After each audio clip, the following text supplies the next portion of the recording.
Welcome to Scaling Right with the Artha School of Entrepreneurship. I'm Mangalam Malu, and this is a podcast where we talk about founders building sustainable companies and the many roads to get there as well.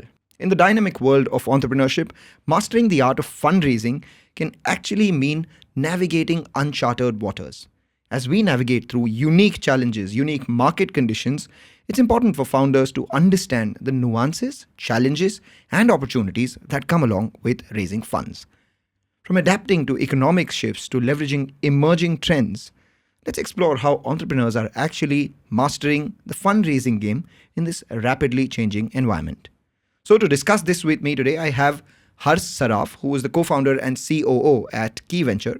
Key Venture focuses on helping early and growth stage startups in raising capital through HNIs, VCs, PEs, family offices, and strategic investors. Harsh enjoys knowing about the growth of an entrepreneur's journey and assisting them in achieving their business objectives. Can't think of a better person to start this funding talk. Harsh, thank you so much for joining in. Thank you, Malu. Thank you for inviting me to have this conversation with you. Looking forward to. Well, when we talk about early stage fundraising, for an early stage entrepreneur who is looking to raise funds, usually we see a lot more questions than just answers. What are the key things that you think one should keep in mind for a company, or rather for a person who's starting out a business? What should they think of when they're raising funds? So, I think primarily one thing which we have seen a lot is that there's too much of noise around this whole ecosystem, and that has deviated people from what they are looking at, right? Point is, you stick to the basics. The questions have not changed. You just concentrate on a few things which really matter to you. Get the problem right. That is one of the key aspects. What is it that you're trying to solve? If you've got that right, I think more than 30% of the job is done. Next is get the TG right. Whom are you really trying to solve the problem for? This is one piece which we have seen that people get wrong time again and again. Like there's a rhetoric which is going on, that even though in India specific, you have a population of 1.4 billion people. But is it that they are really the consumers? Is it that they're really going to consume the digital products that we are really producing right now or that we are selling? Rhetoric says that there are just 100 million consumers for these products. If that being the case, once you've understood this right, you know where to find these customers. So two things which is very important is one, getting the problem right. Second, understanding your target group. And third, which is something which is I would say something which we got as a lineage with all the funding that we saw in the past few years is getting the unit economics right. We have really lost our thoughts over there. We're not looking at unit economics. We're not looking at where will the money really come to and where will we get profitable from. So these are the three things which I think today investors are really looking for. This unit economics aspect that you touched upon, because a lot of companies have raised significant capital and they've, not successfully managed to address all the problems that you spoke about, right? About, navigating customer trust or overstating the market, being unit economics positive. Yet the funding or lack of it sometimes can create a sense of missing out in investors as well as the people who are raising funds. How do you address this dichotomy? That's very interesting that you bring it up. So 2 years back, I was talking to a startup. They said if we wanted to raise 20 mil, they already had 10 mil in the bank. I'm like, why do you want to raise capital right now? Their thought was, given the market scenario, startup fundraisers have just become a benchmark to value a company rather than to solve the need of cash which you require, right? So the fundamental issue started there. And with so much capital that we saw flowing into the ecosystem in 2021, 2022, what really happened is a few things, right? So if you open the P&L of any startup, there are three things which are very important. One is revenue. Second is the employee cost that they have. And third is the marketing expenditure. 2022, we saw so much capital going in that the salaries of these tech employees, which were the biggest line item for them, just ballooned by as much as 100 to 200% at times, right? So employee expenses, which was one of the largest line items, that grew in its own self by 100x, by 100%. Then if you look at the marketing expenditure, most of these guys are basically spending this money into digital marketing. Digital marketing in its own self is a bidding world. If I want the FaceTime with Mangalam, I basically bid for that. Yeah. If there's too much of capital around there floating just to bid for that space, imagine what is happening. Only the social media guys are making money. That's about it. And the customer acquisition costs went off the roof. I'll give you an example, right? So there was this company that we were looking at, which was into test prep of banks for, like, do you have bank PO examinations, etc. Right? A boy is going to come in. He's going to buy a course from you, which is worth 1,000-1,500 rupees, and you're spending 1,000 rupees just to acquire this customer, and at times 1,500 rupees. How are you ever going to make money? He is a one-time customer. He's never going to come to you again. You're never ever going to be achieving profitability on those unit economics. So even though the whole segment offered a huge opportunity, the way we were approaching it or the way we were reaching out to these audience was wrong. So till you don't get this right, you're never going to be able to raise capital. And investors have learned this after burning their money, that till you have not got this right, till you have not seen organic traffic coming in, things will not work out. Well, you spoke about 2 years ago. That time, there was companies were flush with funds. Funds were rushing to anyone who was asking for money with a fire hose pipe as well.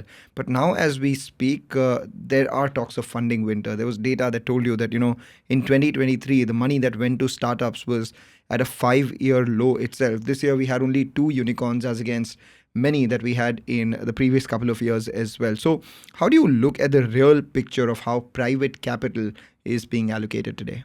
I look at it a little differently. Right? So maybe the base year or the base case that we're talking of is wrong, right?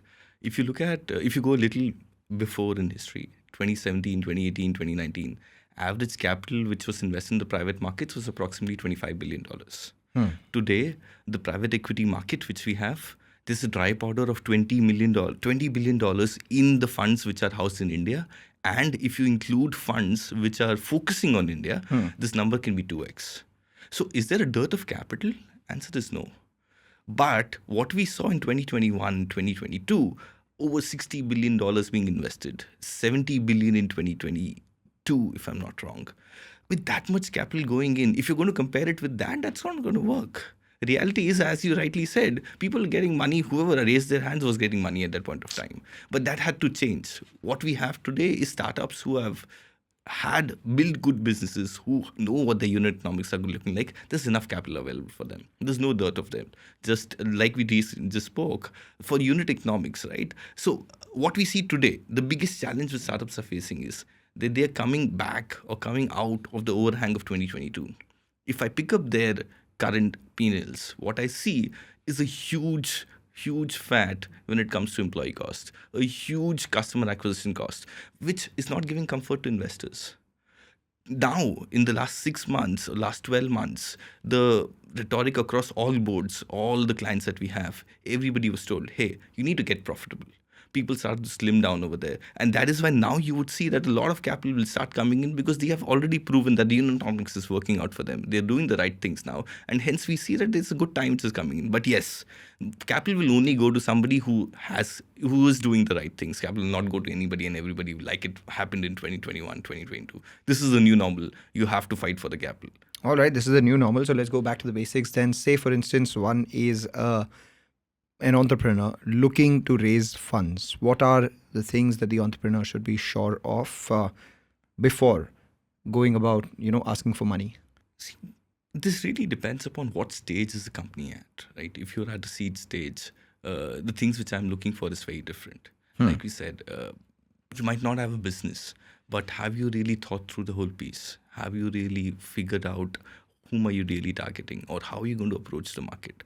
But now, if you go 2 steps ahead, say a Series A or a Series B, what we did not see earlier was that investors would not look for ratios such as a contribution margin. Today, if you're not making money at contribution margin 2, you're not going to raise capital at Series B. That's something which people are starting to look at.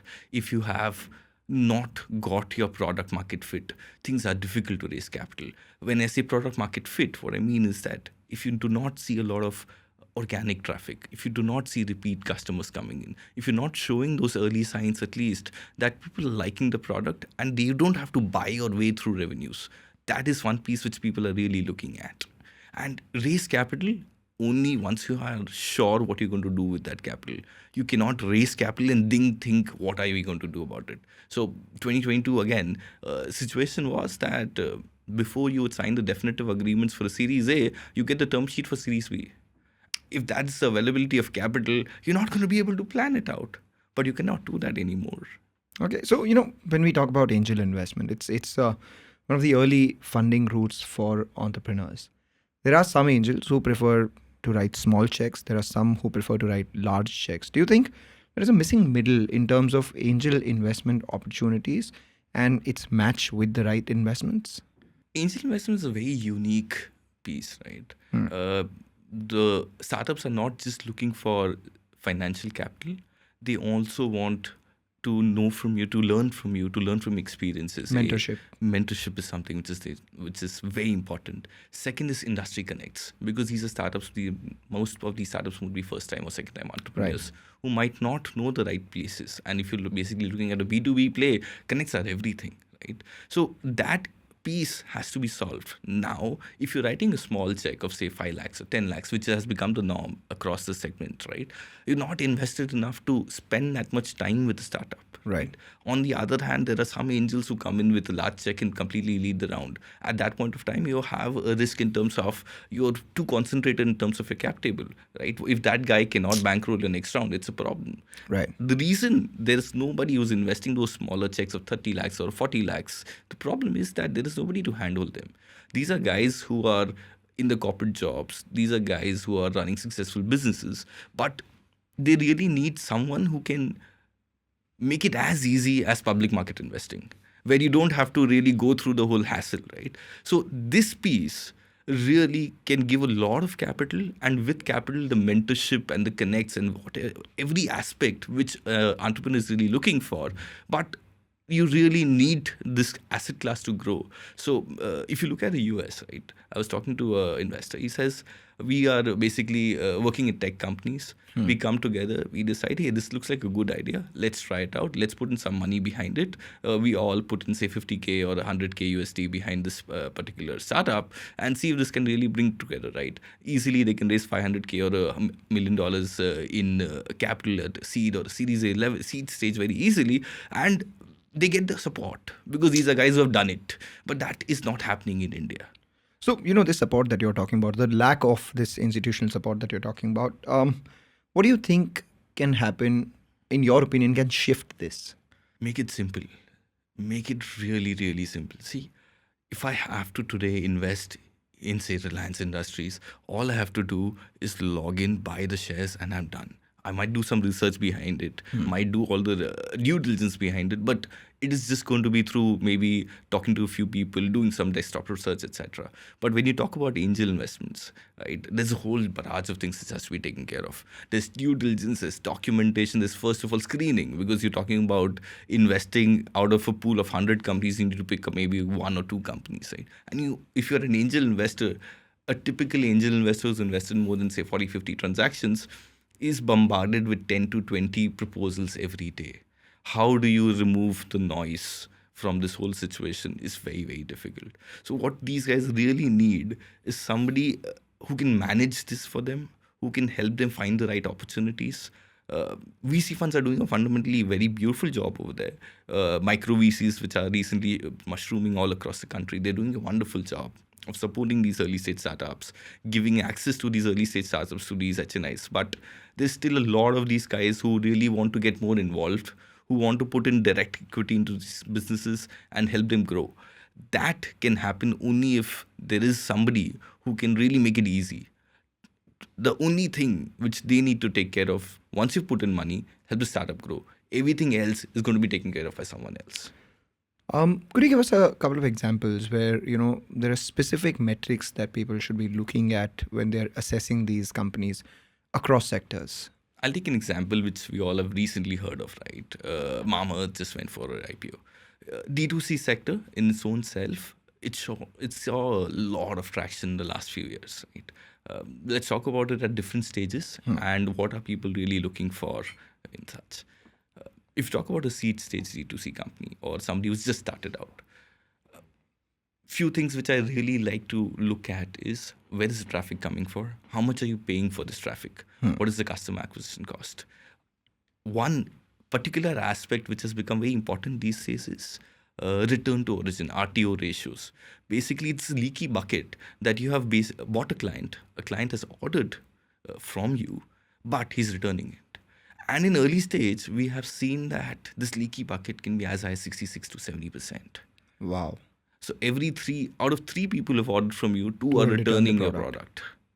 And this is just not going to work because you have paid for the logistics, you have paid for the marketing expenditure, and the packaging is going to be again another cost for you. So imagine the bleed which it does on the P&L, right? So this is one piece which people have started looking for. Earlier was not that big a segment as such. Once you've talked about customer acquisition cost, what people are also looking for is service cost. Or how much, and the other thing is how many of them are really giving you a repeat order. What is the LTV which you're getting? LTV over here means the lifetime value, that how much can you really get, how much revenue can you generate from this one particular client that you have basically bought in today. Are you able to sell him more products? Are you able to sell him more of repeat of those same products or not? So in D2C, these are the few things which you have seen which are very, very specific. Since you're talking a lot of these metrics, for people who are getting into businesses, how is it that you think they can calculate lifetime values? It's a very good question, but the problem is that there are very few ways to do this. And this is one piece which startups are really facing a challenge with. There are the accounting softwares that we use or the tools that we use. They're not equipped to do this. But we see a lot of tools coming up in other segments. For example, in SaaS, there's a tool called ChargeBee.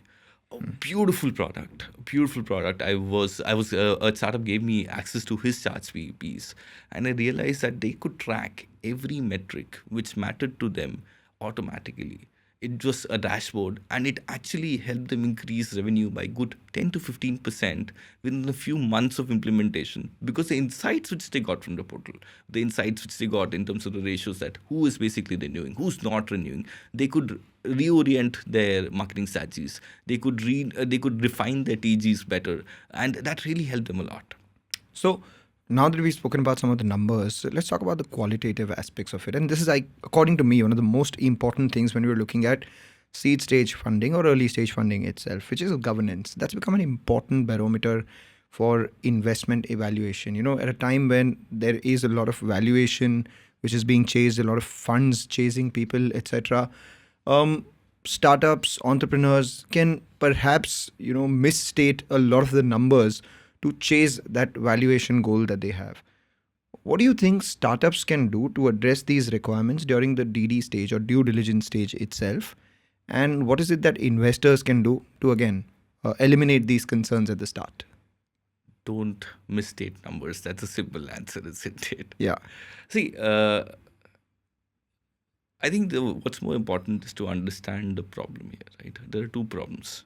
One is investment in governance, and second is the pressure which these startups are facing from investors or the valuations that they're chasing. This whole FOMO, as we spoke of, the whole funding bubble, the metrics that they're chasing are not right at times, right? For example, let's talk about first piece, which is spending in governance.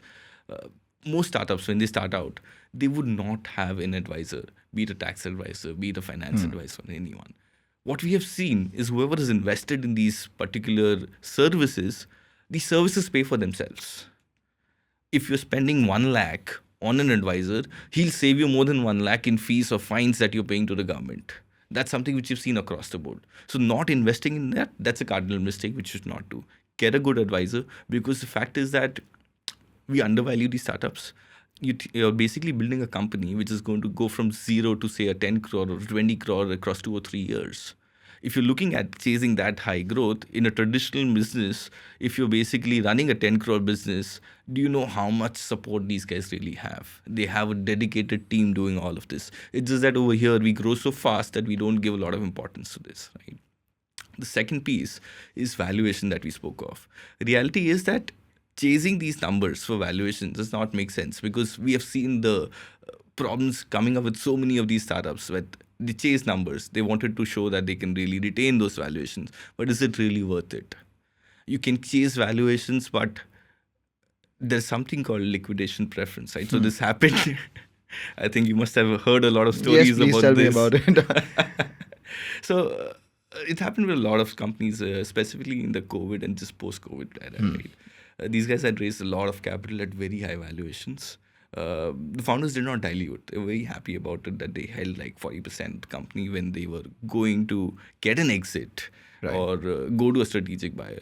But the reality was the difference between the intrinsic value of this company and the difference between the price which was put to these companies in the penultimate rounds was so huge when it went to a actual strategic buyer or when they went for a listing, they got a reality check. That's Yeah. not going to happen.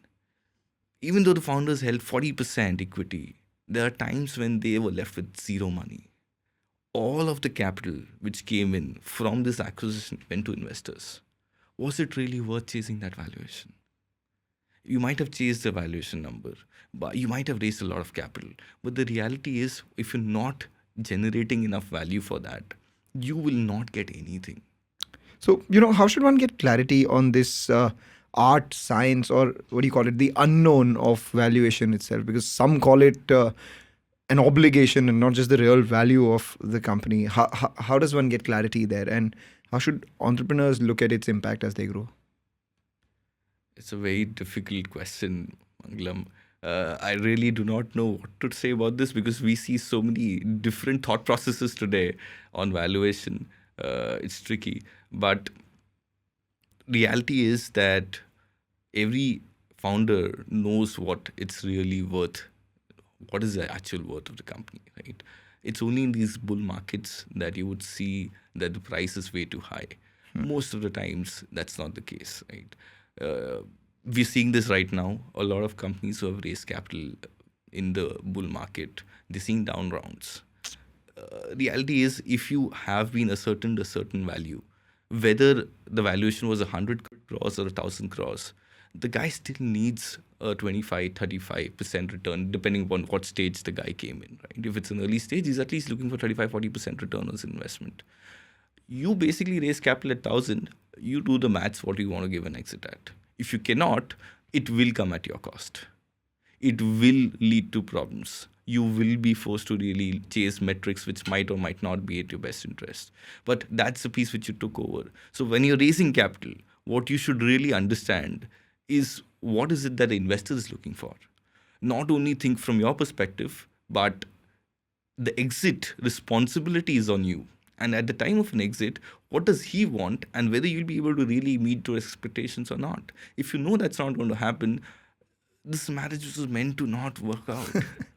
You basically start out with unrealistic expectations and then hope to fulfill them. That never happens. But there are a bunch of times you use the word exit. Let me just talk about that itself because people frown upon the word exit. And many entrepreneurs, however, have still created a lot of value for their shareholders through well-timed M&As or well-timed exits, so to say. In your experience of helping companies with fundraising or perhaps taking them through their M&A journeys as well, what have your thoughts been on exits itself? Do you think exits can be planned, or do you think these are just accidents or coincidences where you keep focusing on your business, you keep focusing on your work, and exits just happen as fate would have it? So, exits were frowned upon a few years back. When this whole ecosystem was new, the only thought which investors wanted to hear, specifically the HNIs, was that, hey, I'm building this to make this IPO-able company. I'm building this to make this a huge company. But people have understood today that there are lots of companies which are not going to see IPO. A lot of companies which are most suitable to maybe exit to a strategic investor. So today, people are more pally to speak about exit and work together towards an exit, right? Most investors that we see, they within 3 years of investing, they start planning for the exit. How is it going to come at? I'll give you some examples. So we done this transaction where Renew-Buy acquired Artivatic. So Renew-Buy, as we all know, it's an insurtech major. They're doing wonderfully well. Right. Artivatic was a startup, an early stage startup. They had built a beautiful tech stack.